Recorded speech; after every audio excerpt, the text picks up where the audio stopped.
എന്താ സംഭവിച്ചതെന്ന് അറിയണോ അല്ലേ? എന്താ സംഭവിച്ചതെന്ന് അറിയണമല്ലോ. അല്ല, പരിശോധിക്കുന്നുണ്ട്, ജിയോളജി ഉദ്യോഗസ്ഥർ വരുന്നുണ്ടെന്നാണ് കരുതുന്നത്. നിങ്ങളൊക്കെ ജോലി നിർത്തി പോവുകയാണോ? ഞങ്ങൾ വീട്ടിൽ പോയിക്കോളാൻ പറഞ്ഞു.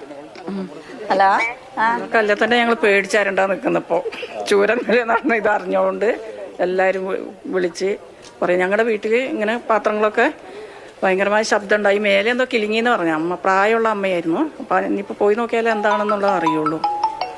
വീട്ടിൽ നിന്ന് അങ്ങനെ അനുഭവം ഉണ്ടായിന്ന് പറഞ്ഞു. ഇപ്പം ഉണ്ടായിന്നാ പറഞ്ഞേ. ഇനി പോയി നോക്കിയാലാണ് എന്താ സംഭവം എന്ന് അറിയാം. അമ്മയാണോ വീട്ടിൽ? അമ്മയുള്ളൂ, പ്രായം ചെന്ന 49 വയസ്സായ അമ്മയാണ് വീട്ടിലുണ്ടായിരുന്നത്. അതൊരു ആശങ്ക ഉണ്ടാക്കുന്നുണ്ട് നിലവിലില്ല. ഉണ്ട്, ഭയങ്കര വിഷമമുണ്ട്. ഇപ്പോൾ കോട്ടയത്തേക്ക് അവിടെ ഇവിടെ എല്ലാം വിളിക്കുക, കുടുംബമുണ്ട് അവിടേക്കും ഇവിടേക്കും, കണ്ണൂര് എല്ലാവരും വിളിയാ ചെല്ലാൻ പറഞ്ഞിട്ട്.